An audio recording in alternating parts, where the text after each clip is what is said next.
नमस्कार, आप देख रहे हैं TV9 डिजिटल। मैं हूं शिवेंद्र। दुनिया भर के क्रिकेट फैंस के लिए आज की सुबह एक बुरी खबर आई। भारत के पूर्व क्रिकेटर यशपाल शर्मा नहीं रहे। भारतीय समय के मुताबिक सुबह तकरीबन 7:30 बजे दिल का दौरा पड़ने से उनका निधन हो गया। भारतीय क्रिकेट फैंस के जहन में, दिलो दिमाग में जो भारतीय टीम की कामयाबी की कुछ बेहद रेयर, बहुत ही दुर्लभ तस्वीरें अंकित हैं, याद हैं, उनमें से एक बेहद ख़ास तस्वीर है 1983 में भारतीय टीम की विश्व कप जीत की। और अफसोस, उस जीत, उस इतिहास का एक किरदार आज चला गया। यशपाल शर्मा दरअसल एक ऐसे क्रिकेटर रहे, जब वो आए पंजाब चंडीगढ़ से, और उसके बाद जिस तरह से उनका पूरा का पूरा करियर रहा, जिसमें डोमेस्टिक में उन्होंने रिकॉर्ड्स की झड़ियाँ लगाईं, 21 शतक थे उनके नाम फर्स्ट क्लास में, और उसी की बदौलत वो भारतीय टीम में आए और उसके बाद उन्होंने भारतीय टीम में अपना योगदान दिया और अपना जो भी उनके परफॉर्मेंस थे वो उन्होंने दिखाए। कुछ कहानियाँ जो एक खेल पत्रकार होने के नाते मुझे उनसे अनगिनत बार मिलने का मौका मिला। हम लोगों ने साथ काम किया जब हम खेल पत्रकार के तौर पर काम करते थे, और वो एक्सपर्ट के तौर पर अपना ओपिनियन रखते थे मैचों पर। और बहुत अफसोस की बात इसलिए भी है व्यक्तिगत तौर पे, क्योंकि बहुत ही जीवंत किस्म के आदमी थे। छोटे छोटे चुटकुले सुनाते थे, और बीच में जैसे ही आप ब्रेक पे जाते हैं समाचार चैनल में बुलेटिन्स के दौरान, तो उस दौरान वो कुछ ना कुछ ऐसा एक जोक शेयर करते थे कि चेहरे पर हंसी आ जाती थी।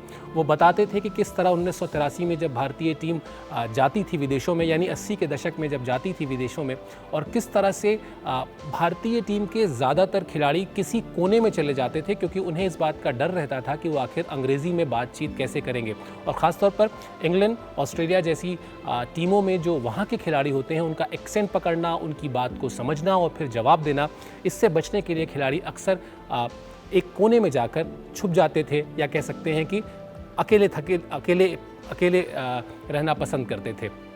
बड़ी बात एक क्रिकेटर के तौर पर हमेशा याद की जाएगी वो यशपाल शर्मा का 1983 विश्व कप का जो सेमीफाइनल था, उसका मैच। हम सब जानते हैं कि सेमीफाइनल भारतीय टीम ने इंग्लैंड के खिलाफ खेला था। भारतीय टीम को 214 रन का लक्ष्य मिला था, और उसमें सबसे ज़्यादा 61 रन यशपाल शर्मा ने बनाए थे। लेकिन मैं आपको एक कहानी सुनाता हूं जो उन्होंने मुझे एक बार बताया था, और वो अनसुनी कहानी यशपाल शर्मा के करियर की, उस खास मैच की, यानी फाइनल से पहुंचने की पहली जो सीढ़ी पार हुई सेमीफाइनल की, उसका ये किस्सा है। हुआ यूं कि जब भारतीय टीम, अच्छा ये वो दौर था जब वनडे में भी टी टाइम हुआ करता था, तो टी टाइम में जब भारतीय टीम पहुंची पवेलियन में, ड्रेसिंग रूम में, उस वक्त बैटिंग कर रहे थे मोहिंदर अमरनाथ और यशपाल शर्मा। जब ये दोनों पहुंचे तो देखा कि सारे के सारे खिलाड़ियों का चेहरा बहुत ही गुस्से से भरा हुआ है, सबका मुंह फूला हुआ है। ये शब्द इस्तेमाल करते थे यशपाल जी, और कहते थे कि उसके बाद उन्हें समझ में आ गया कि असल में बाकी खिलाड़ी जो हैं, टीम के साथी खिलाड़ी, वो क्यों नाराज़ हैं। वो इसलिए नाराज़ थे कि यशपाल शर्मा और मोहिंदर अमरनाथ बहुत सुस्त बल्लेबाजी कर रहे थे, बहुत धीमी बल्लेबाजी कर रहे थे। हालांकि ये एक स्ट्रैटेजी के तहत था, ये एक रणनीति के तहत था, और ये भी बताता है कि मोहिंदर अमरनाथ और यशपाल शर्मा किस तरह खेल की बारीकियों को समझते थे। तो हुआ यूं कि जब उन्होंने देखा कि साथी खिलाड़ी खुश नहीं हैं, तो मोहिंदर अमरनाथ को ये जिम्मेदारी सौंपी गई कि वो जाकर टीम के कप्तान कपिल देव को बताएं कि आखिर वो दोनों धीमे क्यों खेल रहे हैं। और मोहिंदर अमरनाथ ने जाके बताया कि दरअसल मेरी और यशपाल शर्मा की ये प्लानिंग थी कि हम टी टाइम तक और विकेट नहीं खोने देंगे, क्योंकि 2 विकेट भारत के पहले ही गिर चुके थे और अभी स्कोरबोर्ड पे 50 रन भी नहीं जुड़े थे। उसके बाद जब ये दोनों खिलाड़ी उतरे तो बॉब विलिस को मारा चौका यशपाल शर्मा ने। 1 ओवर में कई चौके उन्होंने लगाए, और उसकी एक वजह ये भी थी कि उससे पहले जब बॉब विलिस भारत के दौरे पर आए थे, जो कि बहुत ही तेज़ तर्रार गेंदबाज थे और बहुत ही धाकड़ गेंदबाज थे उस दौर के, तो किस तरह से उन्होंने यशपाल शर्मा को कुछ गालियां दी थी, कुछ अपशब्द कहे थे, और इसी बात की नाराज़गी सेमीफाइनल के उस अहम मैच में यशपाल शर्मा ने लगाई थी। एक फ्लिक से जो उन्होंने छक्का मारा था, वो छक्का हमेशा आज भी लोग जो भारतीय क्रिकेट के जो यादगार छक्के हैं उनमें से उसको शामिल किया जाता है। यशपाल शर्मा का अगर आप बैटिंग का अंदाज़ देखेंगे तो आप पाएंगे कि वो बहुत टेक्निकली, ऐसा नहीं लगता था कि बहुत साउंड, बहुत सफिस्टिकेटेड बल्लेबाज हैं, बैट अपना थोड़ा ऊपर उठा के रखते थे। लेकिन जैसा मैंने कहा कि जब फ्लिक करते थे तो लगता था कि हाँ, उनकी बल्लेबाजी में कुछ दम है। गट्सी प्लेयर थे। सबसे बड़ी बात, अपने विकेट की कीमत समझते थे। एंडी रॉबर्ट्स, जोएल गार्नर जैसे वेस्ट इंडीज़ के जब दिग्गज गेंदबाजों का सामना करते थे तब भी घबराते नहीं थे, क्रीज पर टिक कर खेलते थे। और ये वो दौर था जब उनके नाम के आगे आगे आपको बहुत सारे रन्स हो सकता है ना दिखाई दें, लेकिन ये देखिएगा कि उस वक्त उन्होंने क्रीज पर कितनी देर संघर्ष किया, कितनी देर वो टिक कर खेले। ये उनकी अपने विकेट की कीमत को लेकर जो उनकी संजीदगी थी ये दिखाता है।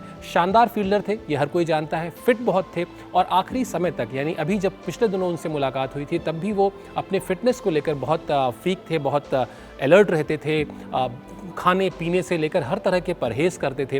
लेकिन शायद नियति यही है कि इस तरह के परहेज़ करने वाले व्यक्ति को भी अचानक एक दिन हम सब के लिए बहुत अप्रत्याशित था जब ये खबर आई कि यशपाल शर्मा नहीं रहे।